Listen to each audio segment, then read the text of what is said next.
नमस्कार दोस्तों, आपके अपने YouTube चैनल एग्जाम फास्ट में स्वागत है। मैं संदीप सर।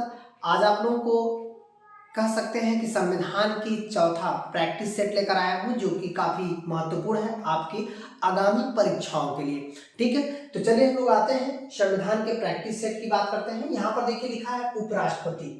इसका मतलब है कि उपराष्ट्रपति की बात करता है, जो कि सबसे एक महत्वपूर्ण पार्ट माना जाता है उपराष्ट्रपति। और यदि हम लोग प्रॉपर बात करें उपराष्ट्रपति की, तो याद रखना है कि उपराष्ट्रपति किससे संबंधित है। तो ये उपराष्ट्रपति क्या है? ये लोकसभा का सदस्य होता है। ये क्या सही है? ये सही है, चाहे वो लोकसभा से सदस्य हो सकता है, चाहे राज्यसभा से, या किसी भी सदन का सदस्य हो सकता है, लेकिन वह सांसद नहीं होता। यही आपका क्या हो जाएगा? आंसर हो जाएगा। इसका मतलब वो सांसद नहीं होता है, यह लोकसभा का सदस्य होता है, राज्यसभा का भी सदस्य होता है, या किसी भी सदन का सदस्य होता है, लेकिन सांसद की बात करेगा तो ये नहीं होगा। ठीक है, चलिए हम लोग और आगे बढ़ते हैं अगले क्वेश्चन की तरफ। अगला क्वेश्चन हो जाएगा, भारत को उपराष्ट्रपति बनने के लिए न्यूनतम आयु कितनी होनी चाहिए। देखिए यहाँ पर न्यूनतम आयु की बात करता है, ये भी काफी महत्वपूर्ण है। न्यूनतम आयु की बात जब बात करते हैं तो ये देखिएगा यहां पर हो जाएगा 30 वर्ष।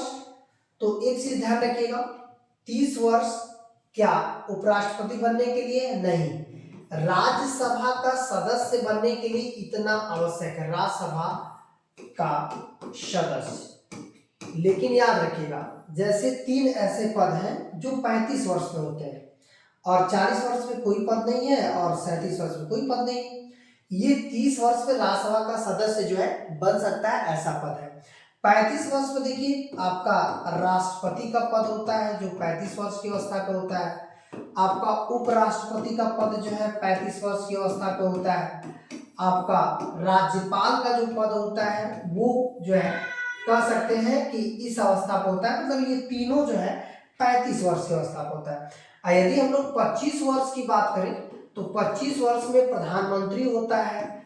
प्रधानमंत्री के अलावा जो है आपका मुख्यमंत्री होता है, ये 25 वर्ष में होता है। ये हो गया विधानसभा का। यदि मान लीजिए 21 पूछेगा, 21 वर्ष किसके लिए होता है? तो ये पंचायत के लिए, जितनी भी पंचायत की जो चुनाव होती है उनकी आयु, जैसे ग्राम पंचायत हुआ, पार्षद हुआ, इसका मतलब जितने भी पंचायत समिति चुनाव होती है ये आपका 21 वर्ष होता है। और लोकसभा विधानसभा के लिए 25 वर्ष, राज्यसभा के लिए जो है 30 वर्ष। इतना याद रखिएगा। क्लियर हो गया? चलिए और आगे बढ़ते हैं अगले क्वेश्चन की तरफ। अगला क्वेश्चन हो जाएगा, निम्न में से कौन भारत के संसद के दोनों सदनों में, देखिए एक सदन नहीं कर रहा है, दोनों सदनों में से किसी भी सदन का सदस्य नहीं होता है। इसका मतलब है कि भारत का प्रधानमंत्री भाई एक का तो होगा, चाहे लोकसभा से हो चाहे आपका राज्यसभा से, क्योंकि कुछ ऐसे ही प्रधानमंत्री रहे हैं जो राज्यसभा से भी सदस्य रहे हैं। ठीक है, इसका मतलब जैसे इंदिरा गांधी रही हैं, मनमोहन सिंह रहे हैं, ये राज्यसभा से लोग सदस्य थे, और लोकसभा से तो वर्तमान में चल ही रहे हैं। वित्त मंत्री ये लोकसभा से चुने जा सकते हैं, राज्यसभा से भी चुने जाते हैं। रक्षा मंत्री ये लोकसभा से चुने जाते हैं, राज्यसभा से चुने जाते हैं। लेकिन जो उपराष्ट्रपति होता है वो किसी भी सदन का सदस्य नहीं होता है, या किसी भी सदन से चुनकर वो नहीं जाता है। ठीक है, तो अब ये क्लियर हो गया। तो चलिए हम लोग और आगे बढ़ते हैं अगले क्वेश्चन की तरफ। अगला हो जाएगा, भारतीय संविधान के अनुसार केंद्रीय मंत्री किसकी इच्छा के रहने तक पद संभाले रहता है। ये देखिए, भारत के राष्ट्रपति, भारत के प्रधानमंत्री, या संसद, या सर्वोच्च न्यायालय। तो यहाँ पर हो जाएगा भारत के राष्ट्रपति की इच्छा, मतलब प्रसाद पर्यंत ही जो है वो अपने पद पर बना रहता है। जब तक राष्ट्रपति चाहता है तब तक वो पद पर बना रहता है, कोई भी मंत्री हो। चलिए आगे बढ़ते हैं। यहाँ पर देश की सशस्त्र सेनाओं का सर्वोच्च कमांडर, याद रखिएगा तीनों सेनाओं का प्रमुख, तीनों सेनाओं का प्रमुख भी जो है इन्हें माना जाता है का प्रमुख। और एक बातें और समझनी है कि यह जो है तीनों सेनाओं के प्रमुख के अलावा जो है, जैसे आपका चीफ कमांडर भी माना जाता है, रक्षा मंत्री होता है नहीं, प्रधानमंत्री होता है नहीं, तीनों सेनाओं के वरिष्ठतम चीफ होते हैं ये भी नहीं, आपका राष्ट्रपति होता है। ठीक है, यही आपका सही आंसर हो जाएगा। आगे बढ़ते हैं अगला क्वेश्चन हो जाएगा, भारतीय संविधान में राष्ट्रपति चुनाव की पद्धति का सबसे स्रोत जो कि किस देश में, जैसे जो आपका निर्वाचन है तो चुनाव का किस देश से लिया गया है, भारत के राष्ट्रपति के चुनाव की जो पद्धतियां हैं, जैसे एकल संक्रमणीय मत पद्धति, राष्ट्रपति के चुनाव की जो है ये पद्धतियां हैं, ये किस देश के संविधान से लिया गया है, ये बात कर रहा है। ये जर्मनी के संविधान से, इंग्लैंड के संविधान से, आयरलैंड के संविधान से, जापान के संविधान से। तो ये एकल संक्रमणीय मत पद्धति कहाँ से लिया गया है, आयरलैंड के संविधान से। अब इसके बाद आते हैं, राष्ट्रपति लोकसभा में कितने सदस्य को मनोनीत कर सकता है। यहाँ पर दिया है 2, 3, 10, यहाँ पर दिया है 0, यहाँ पर 0 दिया है। तो इसका सही आंसर क्या होगा, पहले देखिए 2 लोगों को मनोनीत करता था, लेकिन अब कितने लोगों करेगा, 0, मतलब किसी को मनोनीत नहीं करेगा, किसी को मनोनीत नहीं करेगा। अब राष्ट्रपति किसी को मनोनीत नहीं करेगा, ठीक है, तो अब 0 हो जाएगा। अब आते हैं, भारत के राष्ट्रपति को पद से कौन हटा सकता है। लोकसभा हटा सकती है, संसद हटा सकती है, प्रधानमंत्री हटा सकता है या मुख्य न्यायाधीश। देखिए संसद के दोनों सदनों में संसद के जो दोनों सदनों में विशेष बहुमत से, याद रखिएगा लगातार जीडी में पूछ रहा है, विशेष बहुमत से, संसद के दोनों सदनों में विशेष बहुमत से यदि हम लोग बात करें तो संसद के दोनों सदनों का जो विशेष बहुमत है उसके तहत यहाँ पर सीधे सीधे क्वेश्चन दे सकता है कि यहाँ से देखिए क्वेश्चन एग्जाम में पूछे जा सकते हैं कि विशेष बहुमत हम पारित करते हैं तो इसको हम लोग जो है अनुच्छेद 61 के अंतर्गत लेते हैं। अनुच्छेद 61 क्या कहता है, महाभियोग कहता है। महाभियोग जो है किसके द्वारा लगाया जाता है, संसद के द्वारा। इनके दोनों सदनों में विशेष बहुमत रहेगा तो महाभियोग लगेगा राष्ट्रपति पर 61 के तहत, तभी वो अपने पद को क्या कर सकता है या पद से हट सकता है। तो इसे कौन हटा सकता है, संसद हटा सकती है। आप क्लियर हो क्या, चलिए और आगे बढ़ते हैं। याद रखिएगा उत्तर प्रदेश पुलिस हो, एसआई हो, एसएससी जीडी हो, इन सब के, या एसएससी सीजीएल हो या आपका आरओ हो, बिहार जो है आयोग में हो, चाहे जूनियर असिस्टेंट हो, सभी परीक्षाओं के लिए एक अच्छा प्रैक्टिस सेट ये है। आप रेगुलर इस तरह के प्रैक्टिस करते रहिए, ठीक है, ताकि आपका कॉन्फिडेंस जो है एकदम हाई रहे, आपको लगे कि नहीं हमें कठिन और जो है मीडियम सभी प्रकार के क्वेश्चन आ रहे हैं। तो चलिए हम लोग और आगे बढ़ते हैं। भारतीय संविधान का कौन सा अनुच्छेद राष्ट्रपति के पद के पुनः निर्वाचन, देखिए पुनः निर्वाचित करने की बात करता है। 52 ये तो पद है, ये आपका देखेंगे कि राष्ट्रपति का पद। 54 जो है यहाँ पर निर्वाचन की बात करेगा। 55 जो 57 है, 57 जो है आपका यही आंसर हो जाएगा क्योंकि यही पुनः योग्यता रखता है, ठीक है। चलिए और आगे बढ़ते हैं। यहाँ पर कह रहा है कि यदि यहाँ पर बात किया जाए तो ये देखिएगा, कह रहा है कि निम्न में से कौन सा भारत के राष्ट्रपति के निर्वाचन गण का भाग तो है, जैसे जब निर्वाचन होता है तो उसमें वो भाग लेता है, परंतु उसके अभियोजन अधिकरण का भाग नहीं लेता है, मतलब उसे जब महाभियोग लगाया जाता है तो उस समय वो भाग नहीं लेता। तो महाभियोग में तो देखिए 2 ही सदन काम करते हैं, 2 सदन। ये दोनों सदन कौन कौन से हैं, एक लोकसभा होती है और दूसरी जो है राज्यसभा होती है। इसका मतलब है कि इसे हटाने के लिए 2 सदन है, लेकिन इसके यदि मान लीजिए चुनाव की बात करें तो ये दोनों के अलावा तीसरा भी सदन आता है जिसका नाम है विधानसभा।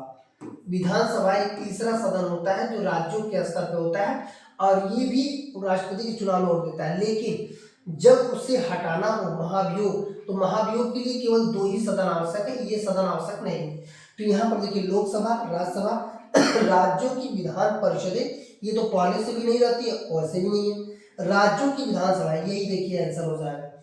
ये चुनाव में तो भाग लेते हैं लेकिन राष्ट्रपति को हटाने में भाग नहीं लेते। क्लियर हो गया, तो इसका सही आंसर राज्यों की विधानसभाएं हो जाएगी।